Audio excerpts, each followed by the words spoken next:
Pronto?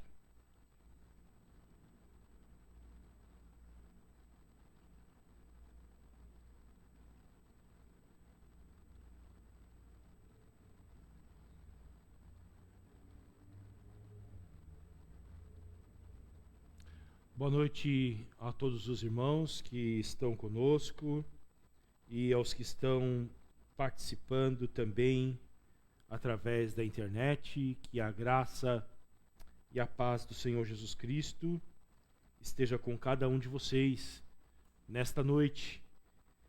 Paz e graça, paz e bem. Amém? Nós vamos orar, agradecer a Deus por esse dia de bênçãos que Ele nos concedeu. Nós estamos vivos e, como diziam dos pais da igreja, a glória de Deus é um ser humano vivo. Esse é um dos aspectos da glória de Deus, um ser humano completamente vivo. E nós estamos aqui, completamente vivos, bem alimentados, nutridos, bem cuidados, até demais, né? Isso aí é visível.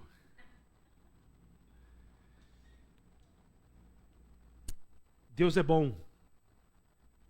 A bondade dele permanece para sempre. Não se esgota. É como as águas do mar. Elas não se esgotam. Assim é a bondade de Deus. Satanás insuflou na mente dos nossos primeiros pais de que Deus não era bom. E eles acreditaram por um instante. Nós também podemos ser tentados diante da crueldade do mundo a duvidarmos da bondade de Deus. Mas Deus é bom porque Ele tem cuidado de nós. E não apenas por causa disto. Mesmo que se nos faltasse o pão, as vestes, a comida, o teto, Deus continuaria sendo bom.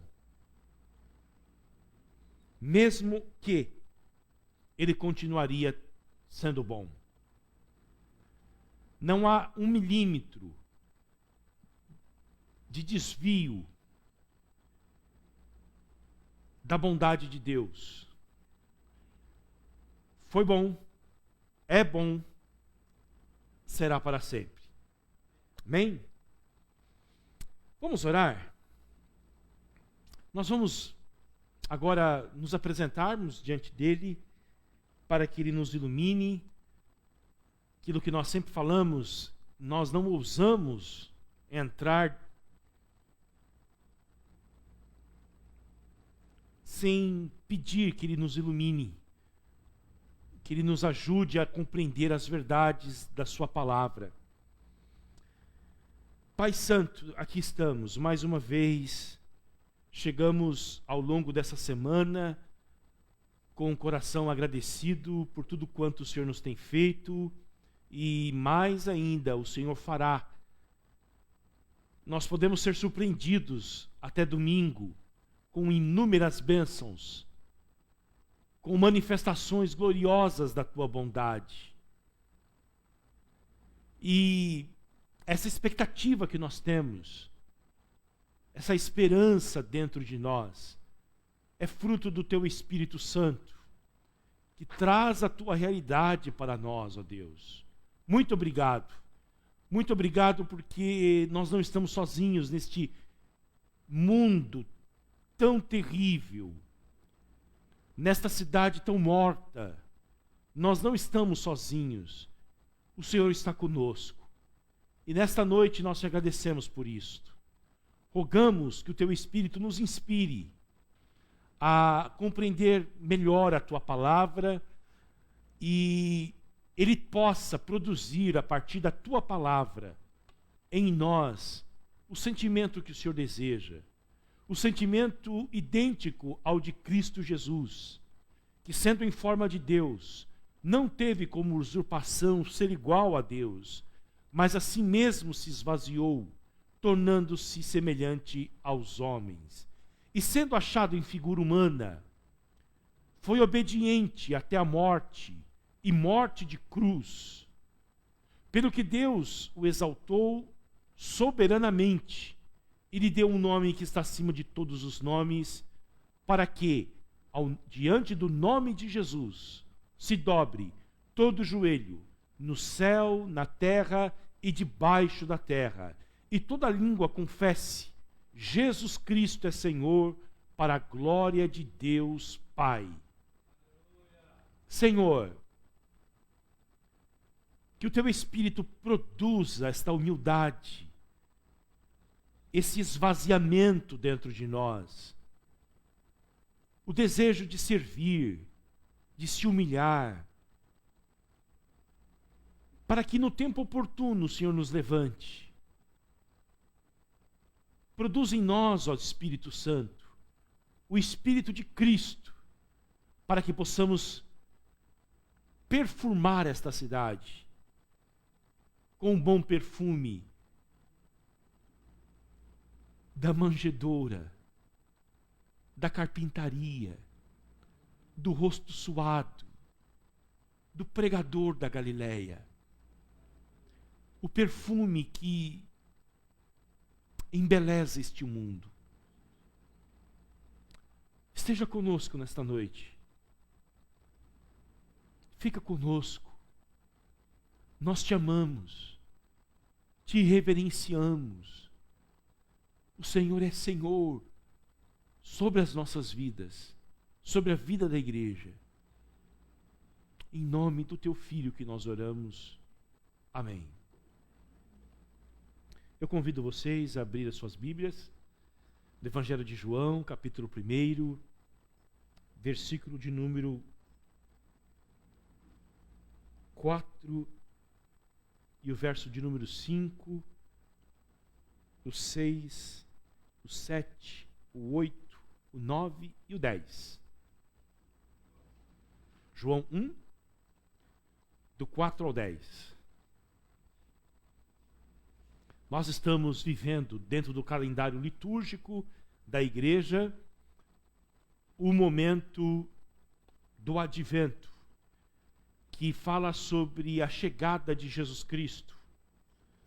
Os 4 semanas que antecedem ao Natal, a igreja reserva para meditar sobre Jesus, sobre o significado da sua vinda ao mundo. E hoje eu quero meditar com vocês em João 1,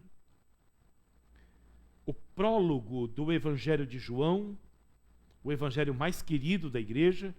Não que a gente faça distinção entre os outros, mas esse é o evangelho mais querido da igreja. O evangelho segundo escreveu João, o discípulo amado de Jesus. Ele era o caçula. A tradição diz que ele era o caçula da turma, o mais novo. O mais querido pelo mestre. Jesus devia tratá-lo com muito carinho. Porque diz que no dia do último dia de vida de Jesus, na hora da ceia, ele deitava a cabeça dele no peito do mestre. Amigo. E ele não tem pudor de dizer que ele era o discípulo que Jesus amava. E a ele foi dado a dádiva de escrever este, que é o evangelho mais profundo de todos. Agostinho de Hipona dizia que o evangelho de João é como uma piscina em que um bebê pode nadar nela, de tão rasa que é. É muito simples de entendê-lo, mas é tão profunda que um elefante se afoga nessa piscina. Eu confesso para vocês que passei hoje boa parte do meu dia, e eu acordei muito cedo para poder ter tempo de meditar nisso aqui, e fiquei lendo o dia todo sobre o capítulo 1 do Evangelho de João. Os caras que eu consultei, um tal de Agostinho de Hipona, um tal de João Calvino, um tal de Martinho Lutero, um tal de Karl Henry, Martin Bucer, entre outros. Eles não conseguem descrever a glória que há só no primeiro capítulo do Evangelho de João.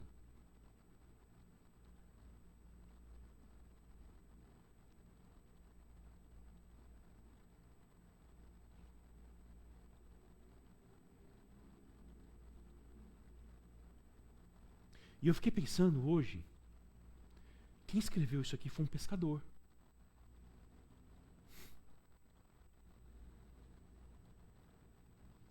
Imagina isso, um pescador. Imagine que você pega o teu carro agora e vai lá na colônia de pescadores em Taquaras. Lá do bar lá do teu cunhado, do Chameco. Tem uma comunidade de pescador ali.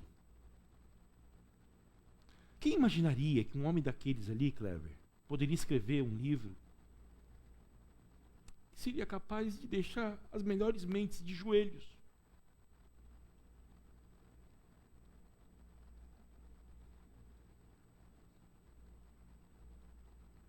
E não apenas isso, capaz de transformar tanto a vida das pessoas.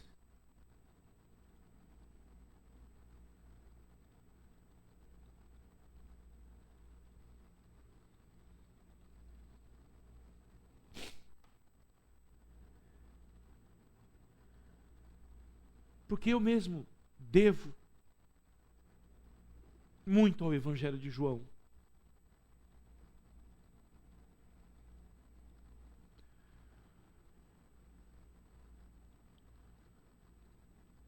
Há 24 anos atrás, eu era um rapaz desorientado, completamente perdido.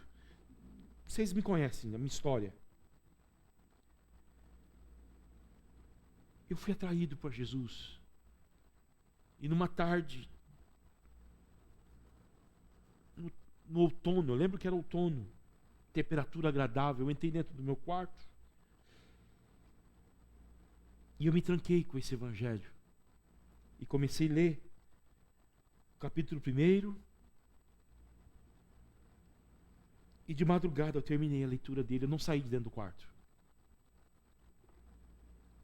E eu lembro,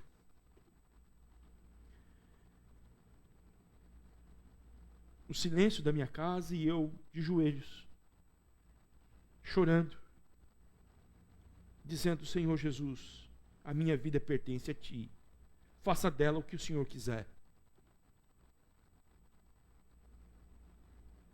Parecia que Ele estava dentro daquele quarto comigo.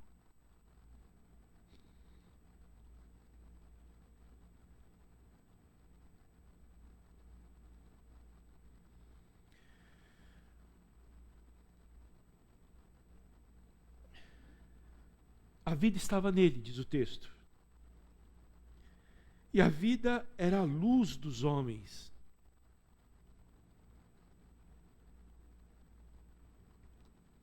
A luz resplandece nas trevas. E as trevas não prevaleceram contra ela. Houve um homem enviado por Deus, e o nome dele era João. Este veio como testemunha para testificar a respeito da luz, para que todos viessem a crer por meio dele.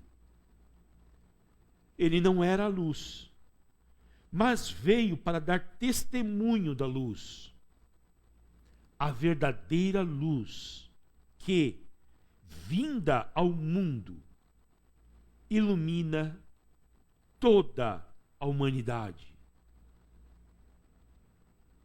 Vamos ler o restante. O verbo estava no mundo. O mundo foi feito por meio dele, mas o mundo não o conheceu. Veio para o que era seu, e os seus não o receberam. Mas a todos quantos o receberam, deu-lhes o poder de serem feitos filhos de Deus, a saber, aos que creem no seu nome, os quais não nasceram do sangue, nem da vontade da carne, nem da vontade do homem, mas de Deus.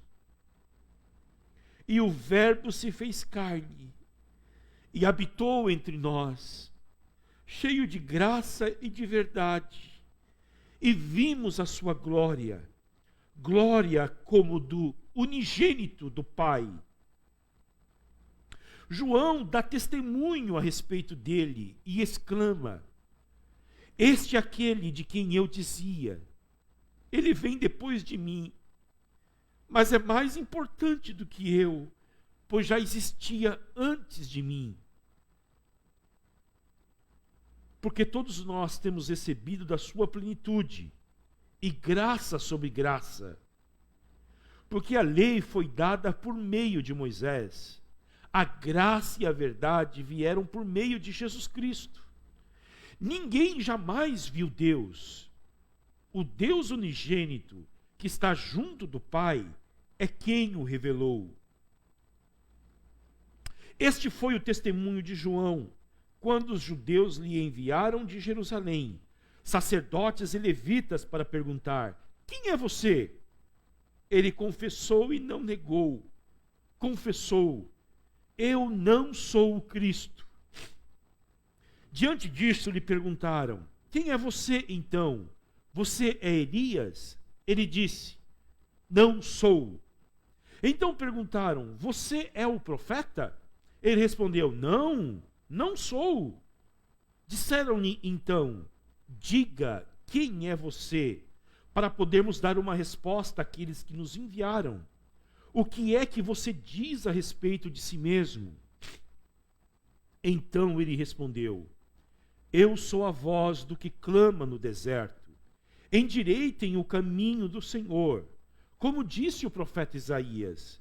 Ora, os que haviam sido enviados eram do grupo dos fariseus, e perguntaram a João: então por que você batiza se não é o Cristo, nem Elias, nem o profeta? João respondeu: eu batizo com água, mas no meio de vocês está alguém que vocês não conhecem. Ele vem depois de mim, mas não sou digno de desamarrar as correias das suas sandálias. Estas coisas aconteceram em Betânia, do outro lado do Jordão, onde João estava batizando. No dia seguinte, vendo que Jesus vinha em sua direção, João disse: eis o Cordeiro de Deus, que tira o pecado do mundo. Este é aquele a respeito de quem eu falava, quando disse: depois de mim vem um homem que é mais importante do que eu, porque já existia antes de mim. Eu mesmo não o conhecia, mas vim batizando com água, a fim de que ele fosse manifestado a Israel. E João testemunhou, dizendo: vi o Espírito descer do céu como pomba e pousar sobre ele. Eu não o conhecia. Aquele, porém, que me enviou a batizar com água, me disse: aquele sobre quem você vir descer e pousar o Espírito, esse é quem batiza com o Espírito Santo. Pois eu mesmo vi e dou testemunho de que ele é o Filho de Deus. Amém.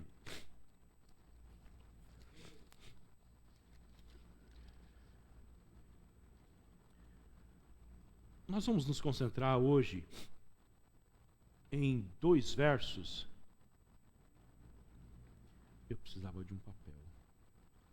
Por favor, Leda. Do banheiro. O verso 4, 5 e o 6. Nós vamos meditar sobre e estudar sobre o significado da vinda de Jesus ao mundo.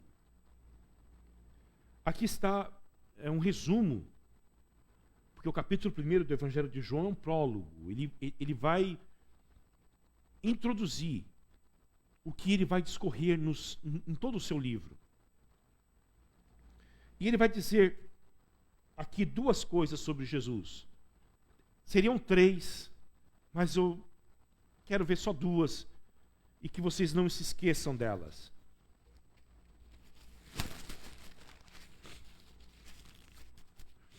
Vida e luz. 2 temas. Vida, luz e testemunho no final, tá bom? Olha o que ele diz. A vida estava nele, e a vida era a luz dos homens. Depois de começar falando sobre o verbo. No princípio era o verbo, e o verbo estava com Deus, e o verbo era Deus. Ele estava no princípio com Deus, todas as coisas foram feitas por ele, e, sem ele, nada do que foi feito se fez. Depois de falar do verbo, 3 coisas que ele fala sobre o verbo. Primeiro, que esse verbo estava no início de tudo.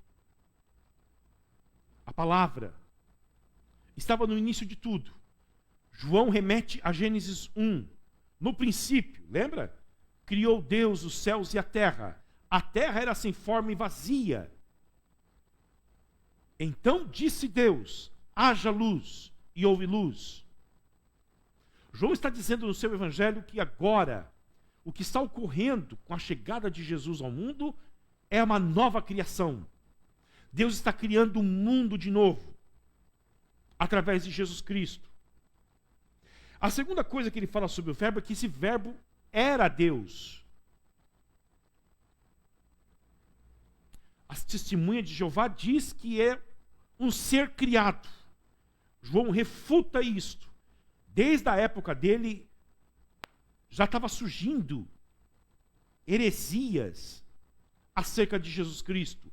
A primeira heresia veio do gnosticismo, que era uma escola filosófica que afetou muito o mundo de então, que eles diziam que Jesus não tinha um corpo físico, era um fantasma, era um espírito que não tinha corpo físico, porque eles diziam o seguinte: a matéria, que é o corpo, é má. E se ele era santo, ele não podia habitar dentro de um corpo. A igreja refutou o gnosticismo. Posteriormente, surgiu uma outra heresia, chamada arianismo, que dizia que Jesus Cristo não era Deus, mas era um ser especial criado por Deus. O Evangelho de João refuta isso. Diz o seguinte: este verbo era Deus e ele estava com Deus, desfrutava de comunhão com Deus. Jesus Cristo viveu uma vida na eternidade de muita comunhão com o Pai dele. E eu fiquei pensando isso hoje, isso impregnou tanto a mente dele, que quando ele veio ao mundo e assumiu um corpo, ele não pôde se esquecer dos momentos agradáveis que ele vivia com o Pai dele, porque Jesus estava sempre orando. E aqui no Evangelho de João, ele desenvolve no capítulo 17 uma oração em que ele derrama a alma dele para o Pai dele. Fala da glória que ele tinha antes de o mundo existir. Fala da comunhão com o Pai dele. Antes de houver mundo, antes que houvesse um mundo, na verdade, Jesus Cristo vivia em comunhão profunda com o Pai dele. Amava o Pai, era amado pelo Pai, amava o Espírito Santo, era amado pelo Espírito Santo. Hoje eu pensei nisto. Deus criou o mundo para nos mostrar como nós devemos viver, o que é uma comunhão. O que é comunhão de verdade? Aqui está, ele estava com Deus. O texto original, melhor traduzido, seria face a face com Deus. Então deixa eu dizer uma coisa para você. Quando Deus criou você, foi num ambiente de amor. Porque Ele ama a você e a mim. E Ele deseja que nós, o povo dEle, possamos experimentar aquilo que Ele experimenta desde a eternidade. um profundo relacionamento de afeto. A terceira coisa, ele fez todas as coisas que existem no mundo. Todas as coisas foram feitas por ele. Lembram-se de Gênesis 1? Como é que Deus fez o mundo? Palavra. Foi isso que você falou, Kleber? Não? Olha só. Deus fez o mundo como? Através da palavra. Só os seres humanos que ele fez diferente. Pegou barro, porque nós somos o ápice da criação. Colocou em nós a imagem e a semelhança dele. Mas tudo isso que nós enxergamos foi feito pela palavra dele. Isso mostra o poder que ele tem. O poder da palavra dele. E o agente da criação, o Criador, é Jesus Cristo. Hebreus 1 diz que ele não apenas criou todas as coisas, mas ele sustenta todas as coisas. Através da sua palavra. Antes de tudo, o verbo já existia, que é Jesus.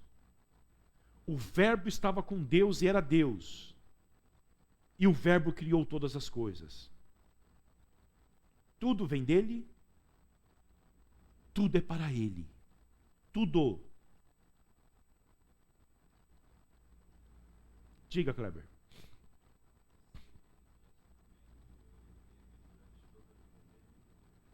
Desde a eternidade. Só foi rompida na cruz. Quando ele gritou, meu Deus, por que me desamparastes? Esse é o grande sofrimento de Jesus. Foi o grande sofrimento. Esta comunhão profunda foi abandonada. Foi rompida quando ele esteve na cruz do Calvário.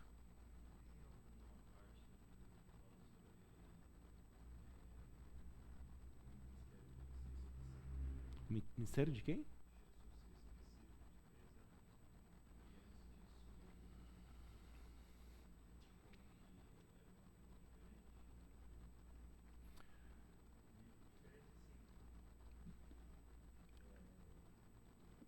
Os evangelhos mostram, os 4, que Jesus sobe para 3 festas em Jerusalém. Então, compreende-se de que ele desenvolveu o seu ministério em 3 anos. Mas não está dizendo que foi 3 anos.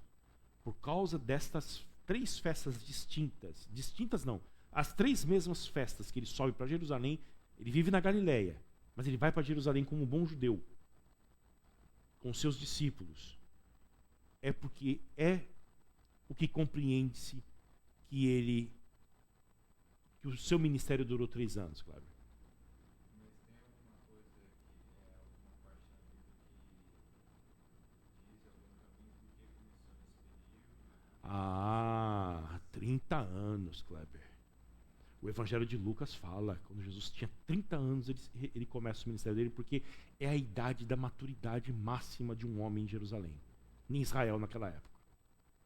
30 anos, Joézer, eles diziam o seguinte, você está pronto.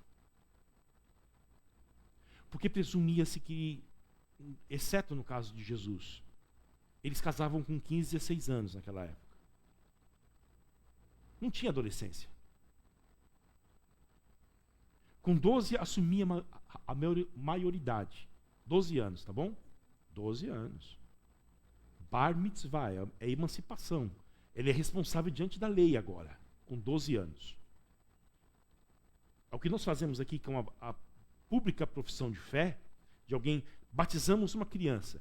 Eles circuncidavam um homem, né? E ensinava-se a Bíblia para ele até 12 anos. Com 12 anos ele fazia o bar mitzvah, que eles chamam. Você se apresenta, responde às perguntas da Bíblia para o sacerdote, e ele diz o seguinte: eis um homem, eis um herdeiro de Abraão. A partir de agora você é um homem responsável pelos seus atos e você faz parte da comunidade de Israel como um homem membro da aliança. 14, 15 anos estavam namorando, casando já, noivos. Com 30, a maturidade. O Evangelho de Lucas vai falar sobre isso. Havendo Jesus com 30 anos, lá na genealogia, o homem está pronto.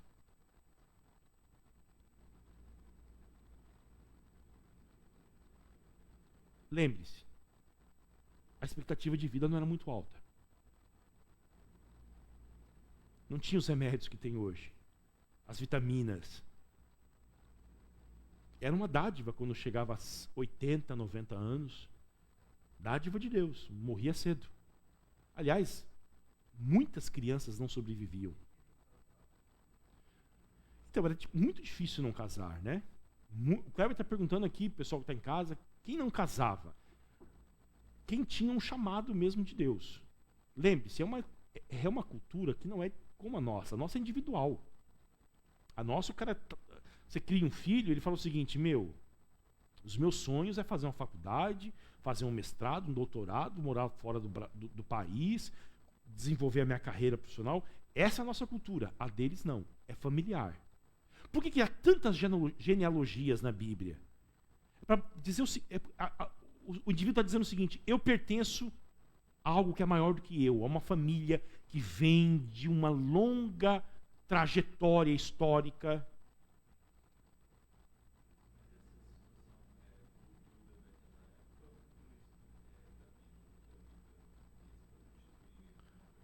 Cultura da época. A Bíblia diz o seguinte: você deve constituir uma família, e há alguns que Deus separa para que eles não casem, para que eles se dediquem para Ele. Essa é a ideia bíblica, Kleber. Quando um homem e uma mulher na Bíblia não casam, não têm filhos, é porque Deus tem um propósito maior para eles. Mas o imperativo bíblico é para que todo homem case, exceto aqueles que Deus concede o dom do celibato.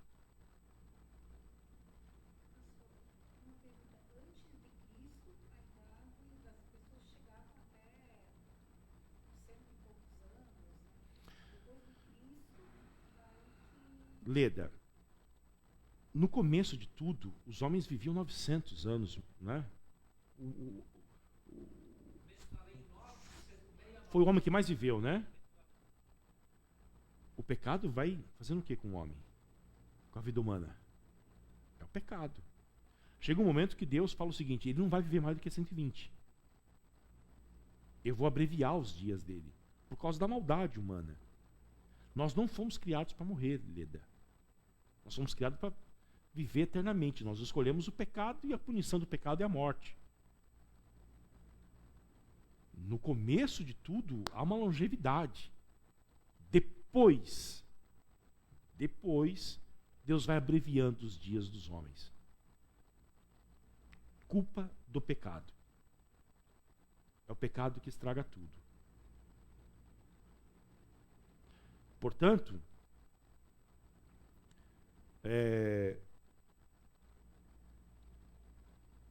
o verbo, não se esqueçam disso, estava no início de tudo, estava com Deus e cria todas as coisas. Cria tudo. Tá bom? Alguma pergunta a mais?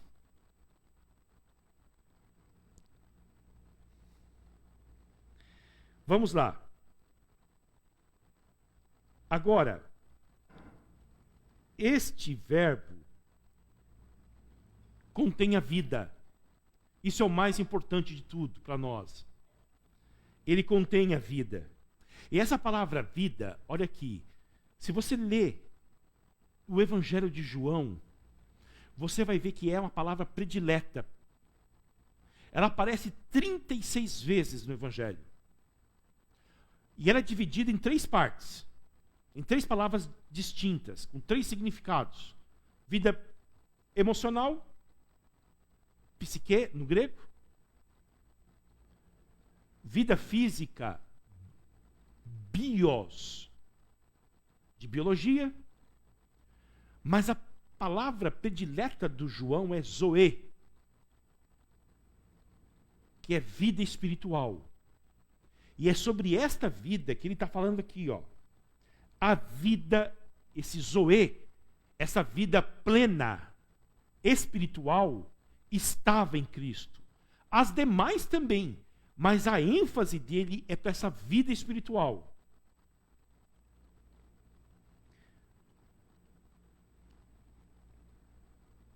Ele é o autor desta vida. Nenhum homem pode ter vida espiritual, vida plena, a parte de Cristo. Sem Cristo. Evangelho de João, capítulo 5. Vamos ver comigo? Evangelho de João 5 e 26.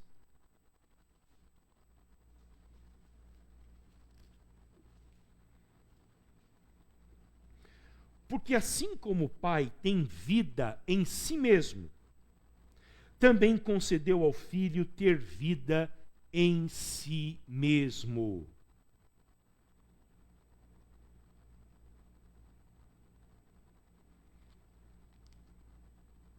O Natal é a dádiva de Deus para que os homens tenham vida eterna. Vamos ver o que Jesus diz. Evangelho de João, capítulo 10. Verso número 10. Versículo 10. O ladrão vem somente para roubar.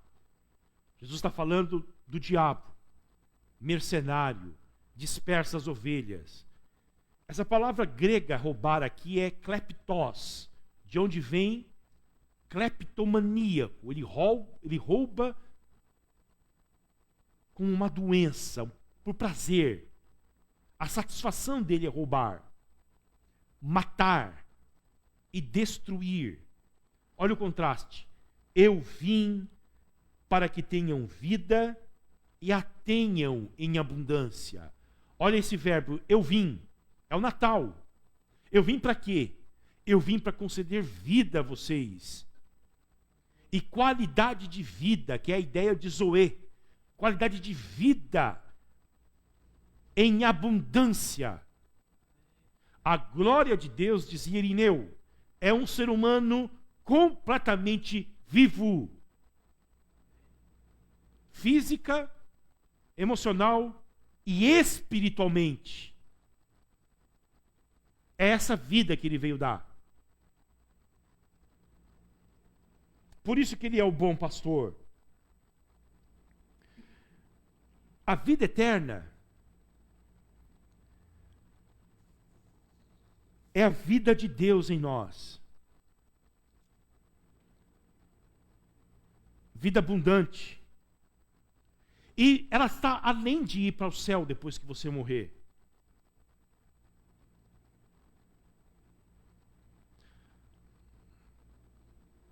Mas ela diz que você já pode experimentá-la agora. Porque Jesus não veio apenas nos levar para o céu depois da morte. Jesus veio trazer o céu para nós agora.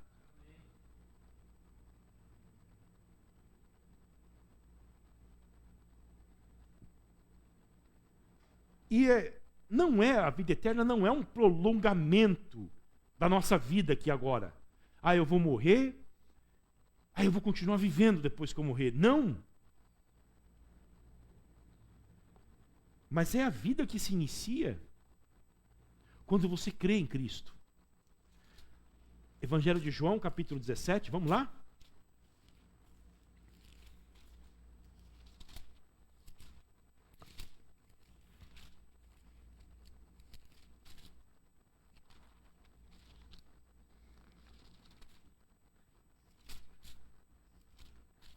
João 17 e 3, né? Vamos ler o 2. Aliás, é bonito demais isso aqui, né? Vamos ler do início. Depois de dizer essas coisas, João levantou os olhos ao céu e disse: Pai, é chegada a hora. Ele sempre disse que não era, o João disse que tentaram matar Jesus, mas ele disse, não era chegada a hora ainda. Agora Jesus diz, é chegada a hora, porque ele é soberano. Não mataram Jesus, sabia? Ele se entregou para morrer. Hã?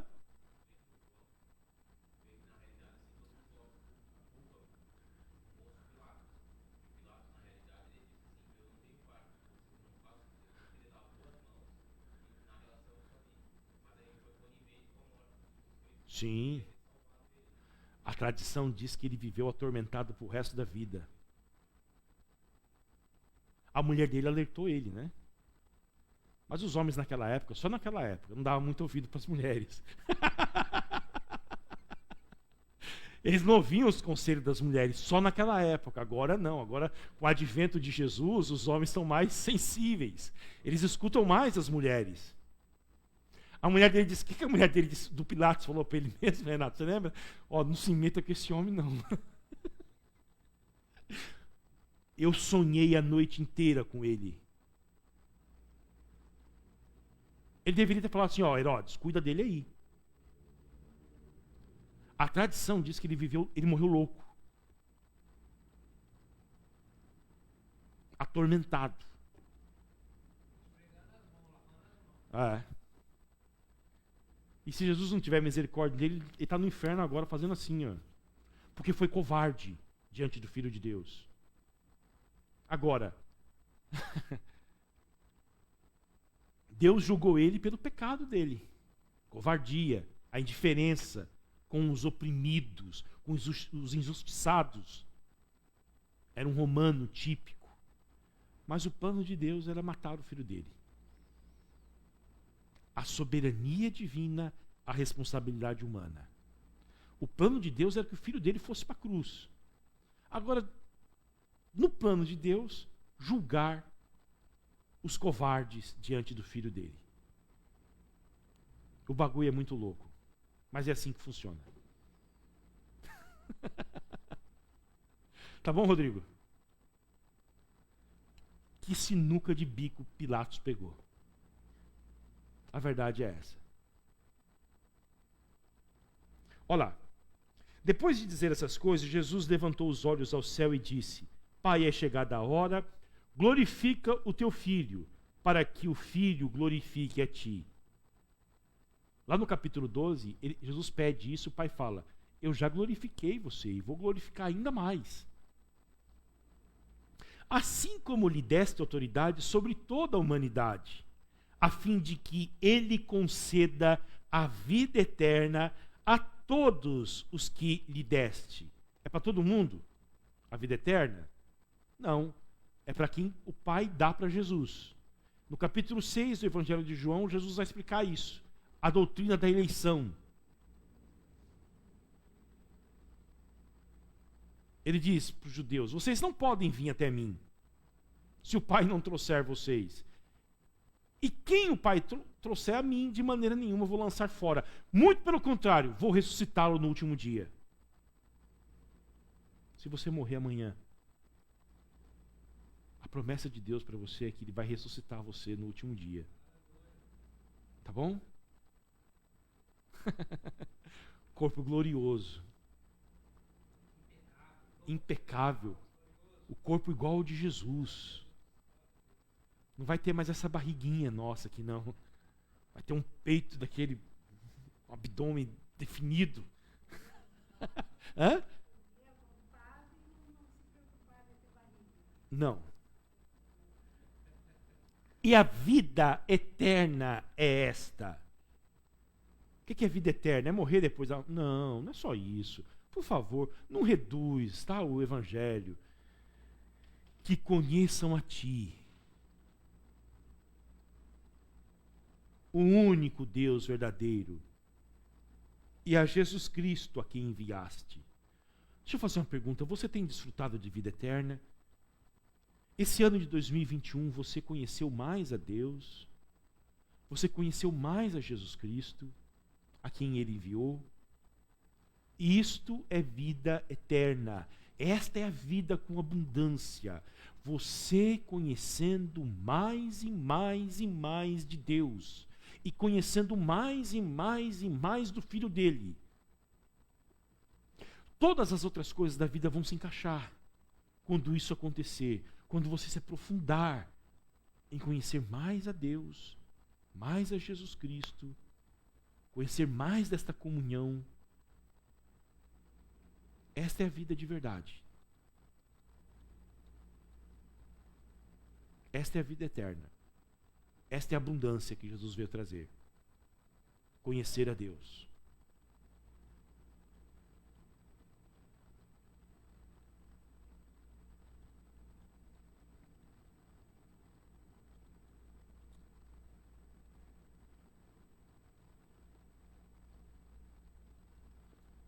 Nele estava a vida. Tá bom? Eu me lembro de ter lido um texto, tempos atrás, de um pregador inglês que antecedeu o meu herói, Martin Lloyd Jones, na capela de Westminster, em Londres. E ele fala que um homem se converteu na sua igreja, era um homem já idoso. Ele se converteu já no final da sua vida. Jesus Cristo se revelou a ele, e ele se encantou com Jesus. E uma vez ele encontrou esse homem no pátio da igreja, chorando. Ele se aproximou dele e viu que ele estava com uma folha que havia caído de uma árvore na mão, olhando para aquela folha, chorando, dizendo: olha a beleza da criação. O Espírito Santo visitou aquele homem de tal forma que ele se encantava com uma folha que havia caído do chão. E entendia que isso fazia parte da criação de Deus, dos propósitos de Deus. E, no mesmo parágrafo, Campbell Morgan diz de Charles Darwin que trilhou um caminho oposto a este homem que havia se convertido na igreja dele. Pois ele cresceu em Londres, ali, numa igreja ali perto da igreja que ele pastoreava. Cresceu amando a Jesus Cristo, servindo a Jesus Cristo. Mas ele se afastou de Cristo e abraçou o humanismo secular, que fez com que ele desenvolvesse a sua teoria da evolução. E na biografia do Charles Darwin, mostra um homem que muito cedo perdeu o encanto com a vida.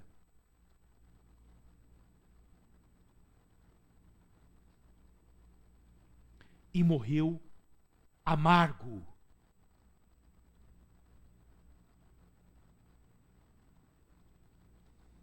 Vê o contraste?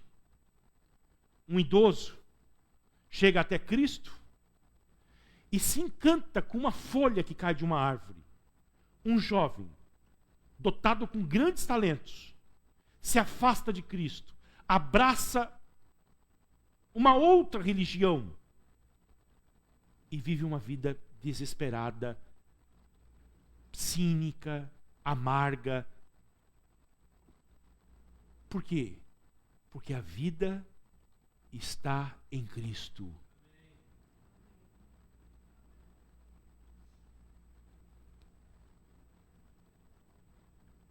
A vida estava nele. E a vida era a luz dos homens.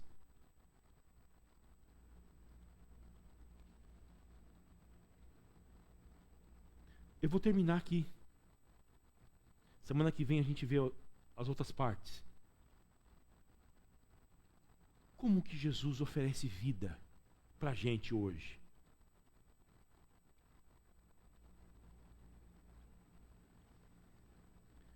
A resposta está aqui no texto.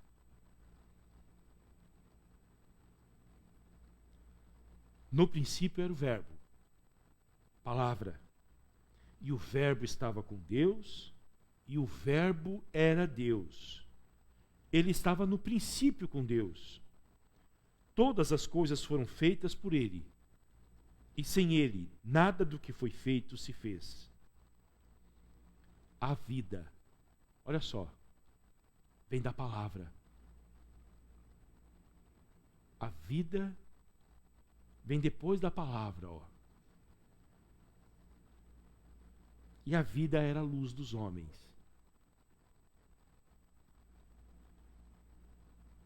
É por meio da palavra dele que ele oferece vida para a humanidade. Vocês lembram do Salmo 1? É o tema de todo o saltério, o Salmo 1. Bem-aventurado o homem que não anda no conselho dos ímpios, não se detém no caminho dos pecadores, nem se assenta na roda dos escarnecedores. Pelo contrário, o seu prazer está na lei do Senhor, e na sua lei medita dia e noite.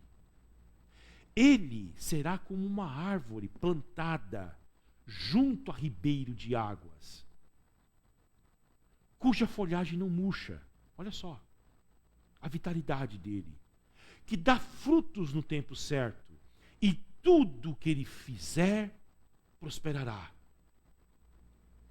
Tudo. Os ímpios não são assim. São, porém, como a palha que o vento dispersa.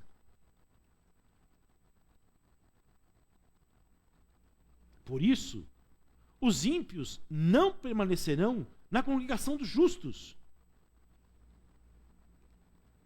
Pois o Senhor conhece o caminho dos justos, mas o caminho dos ímpios perecerá. É isto. Toda essa vida desse homem é porque ele encontrou prazer na lei do Senhor, e na lei do Senhor ele medita dia e noite. Ele encontrou prazer porque ele aprendeu a meditar, e ele medita para ter prazer, satisfação. O Salmo 119.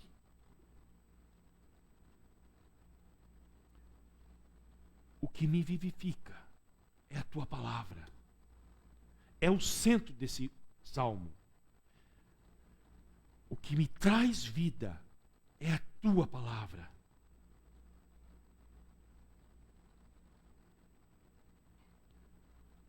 Nós estamos terminando o ano.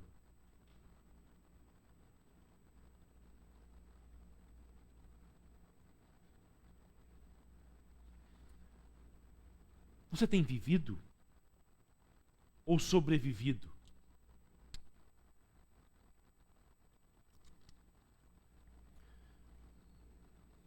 Tem desfrutado da vida?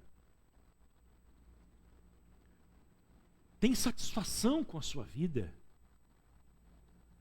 Tem alegria com a vida? Eu não estou perguntando se você tem problemas ou não. Você tem problemas, eu sei que você tem.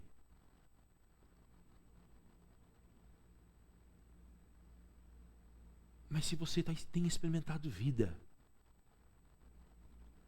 essa é a questão.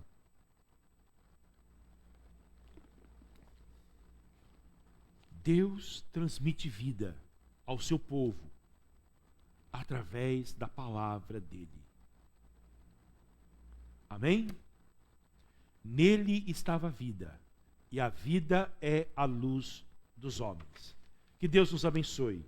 Vamos orar? Renato.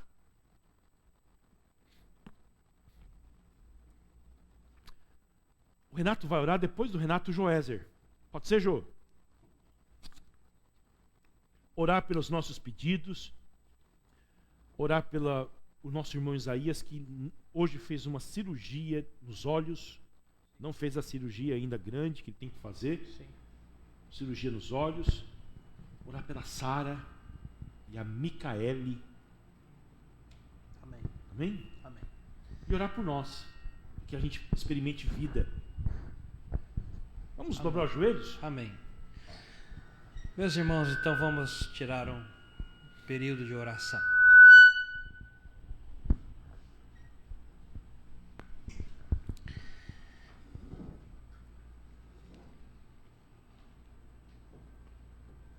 Te adoramos, Pai Celestial, por essa boa noite, por ouvir a Tua palavra, poderosa palavra, vivificadora palavra.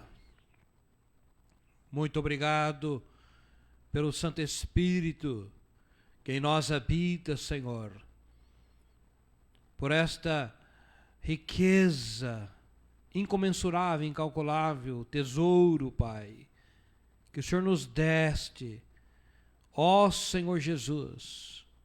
Obrigado pelo dia de hoje.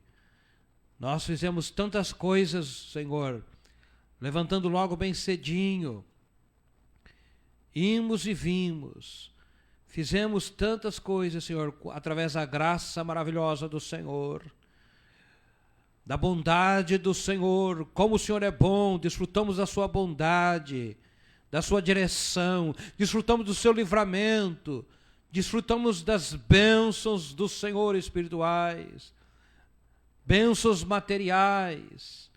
Muito obrigado, Pai, muito obrigado mesmo, Senhor, porque nós temos acesso ao Senhor, ó Deus, Pai, através do sacrifício de Cristo, através da obra de Cristo Jesus.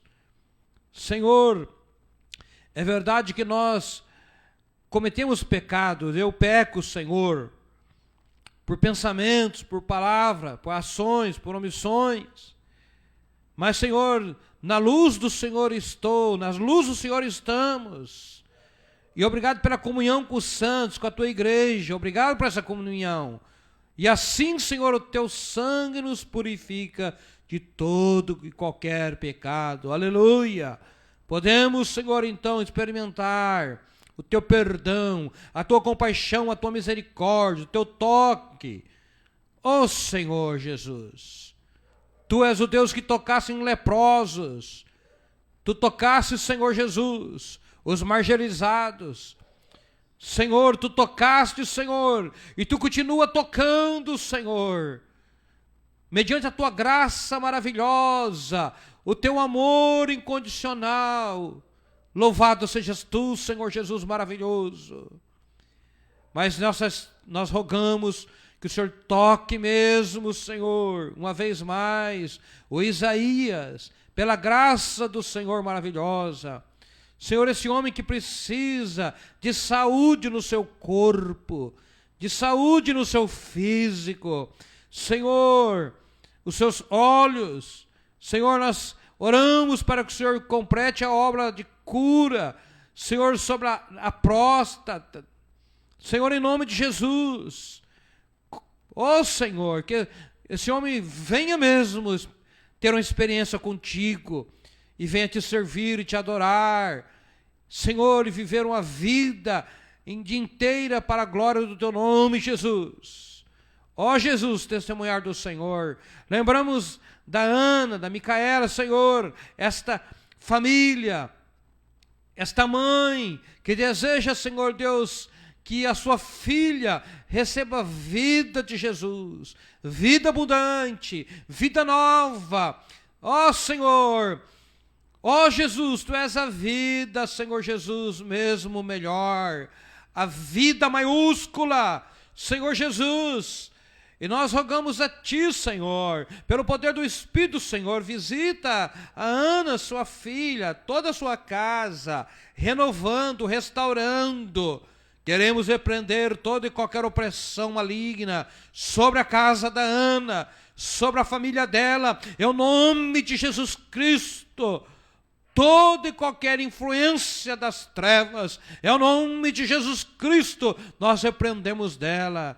Senhor Jesus, nós queremos ver essa menina, essa moça, a Micaela aqui, Senhor Deus, entre nós, Senhor, com um rosto alegre, com, Senhor, a leveza do Teu Espírito, Senhor, com a comunhão, com, Senhor, mesmo amizade com essa comunidade, meu Deus, em nome de Jesus. Oramos, Senhor, pelos irmãos que estão, Senhor, online, os irmãos que estão perto, estão longe, irmãos que sempre nos acompanham, membros dos familiares dessa nossa comunidade, gente que está lá em São Paulo, lá no Rio Grande do Sul, lá no Paraná. Senhor, oramos, Senhor, para que o Senhor ministre vida na vida deles, vida, ó Senhor Jesus, o Espírito Santo venha gerar vida, vida mesmo, Senhor. Nós pedimos isso, Senhor. Nós rogamos as suas bênçãos, Senhor. Lembramos do irmão Carlito, Senhor. Lembramos do irmão Luiz. Lembramos, Senhor, da Débora. Lembramos, Senhor, do seu Célio. Essas pessoas, Senhor, também que precisam, Senhor, da vida do Senhor. A vida do Senhor traz saúde, a vida do Senhor traz paz, a vida do Senhor traz libertação, a vida do Senhor traz abundante graça. Pai, em nome de Jesus Cristo, Senhor da glória, nós cremos que nesta manhã, noite, início, o nosso pastor orando, falou que o teu nome, Senhor Jesus, está sobre todos os nomes. E não existe, Senhor, doença, que é maior do que o nome do Senhor. E não existe, Senhor, opressão maligna que está acima do teu nome. Não existe dificuldade financeira que está acima do seu nome. Não existe diagnósticos de morte que está acima do seu nome. Nada, Senhor, desarmonia conjugal que está acima do seu nome. O nome do Senhor está acima da desarmonia conjugal, Senhor, do embaraço financeiro, Senhor, do pecado. O nome do Senhor está acima de todos os nomes. E nós rogamos e desejamos mesmo a vida do Senhor. Ah, Senhor, sobre os nossos casamentos, sobre os nossos familiares. Senhor, a vida do Senhor sobre a nossa cidade. Jesus, a vida do Senhor, ó Jesus. Ó Senhor, nós oramos assim e continuamos a tua doce presença.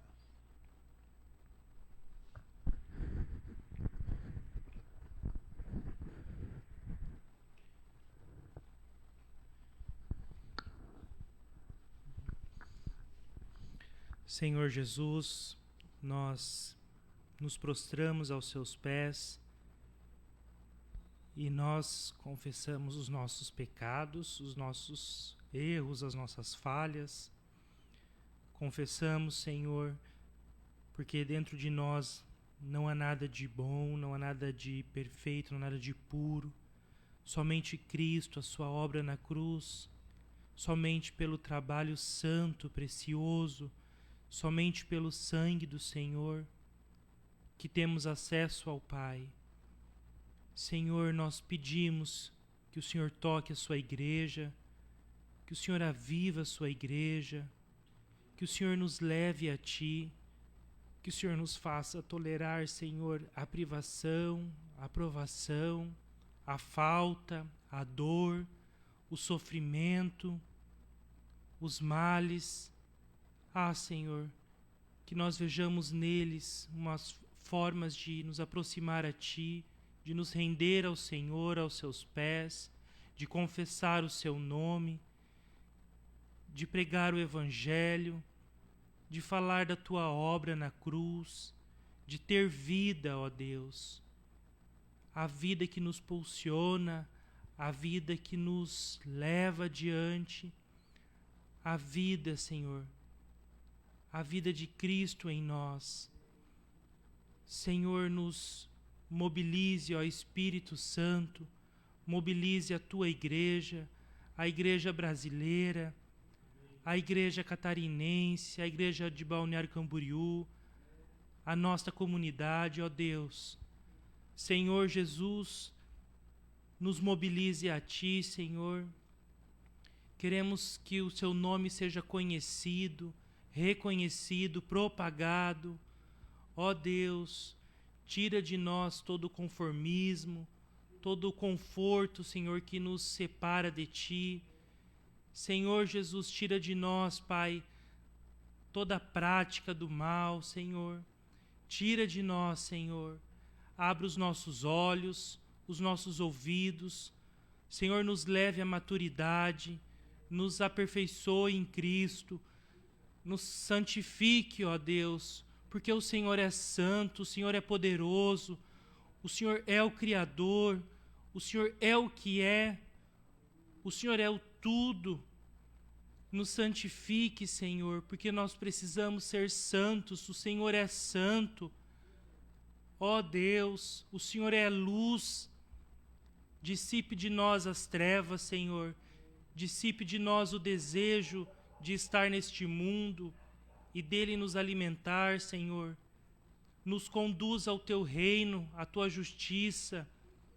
Ah, Senhor, nos leve a uma vida madura, a uma vida cristã madura em ti, Senhor. A vida espiritual, Senhor, que foi falado hoje, que é falado há séculos, que é profetizado, que é dito, mas que tantos poucos de nós temos vivido. Ó Senhor, nos leve mesmo ao aperfeiçoamento em Cristo Jesus, a sua doutrina, a sua vivência, a sua prática. Ó Deus, nós pedimos mesmo a visitação do Espírito Santo à sua igreja, à sua casa, Senhor. Mobilize os nossos irmãos, inquiete a nossa vida, Senhor, até que nós transbordemos do Teu Espírito Santo, sermos cheios dEle e sermos conduzidos por Ele. Ó Deus, não nos deixe sermos conformados com o dia a dia, com o trabalho, com a vida miserável que nós levamos, com a alienação do nosso Senhor, com a distância de Cristo.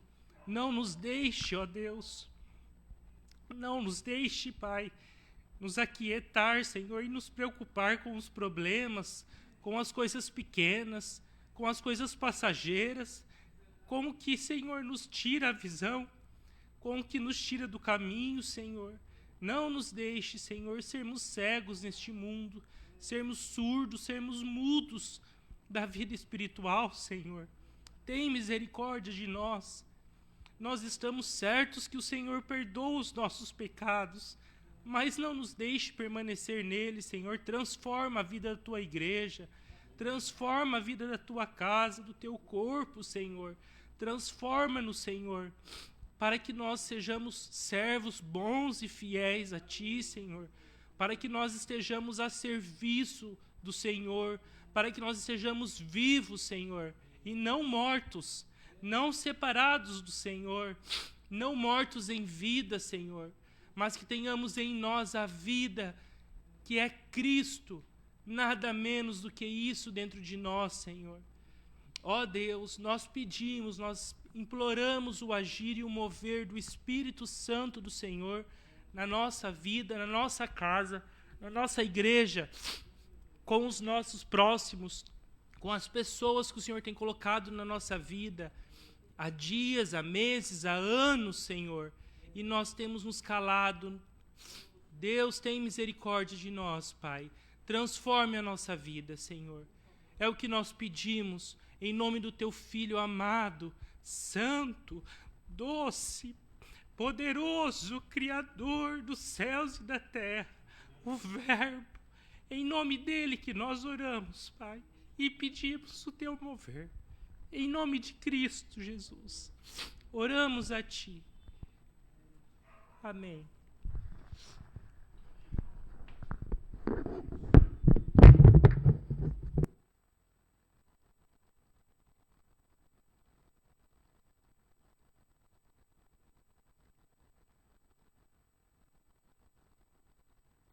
Meus irmãos, então nós estaremos aqui no nome do Senhor no sábado, às 21 horas, né? Às 9 horas. Por causa do domingo de manhã, né? Então nós podemos vir às 8 horas no sábado, depois da manhã, né? Aí nós podemos ir até terminar, porque normalmente a gente vinha às 9 horas e ia até a meia-noite, né? Então nós podemos vir às 8 horas e ficar até um pouco antes da meia-noite, né? Ir embora às 11 horas, sei lá. Tá? Então, no domingo nós temos a ceia também, a Santa Ceia. Os irmãos que estão aí online, domingo estejam presentes conosco, tá? Venham na vigília. Vamos orar, vamos buscar a face do Senhor. Buscar-me eis, me acharei, quando buscar de todo o vosso coração. Deus abençoe e guarde, em nome de Jesus, que a graça maravilhosa do Senhor, que o grande amor de Deus, o Pai, a comunhão e a consolação do Espírito Santo, fique com cada um de nós, permaneça com você e sua família. Até sábado.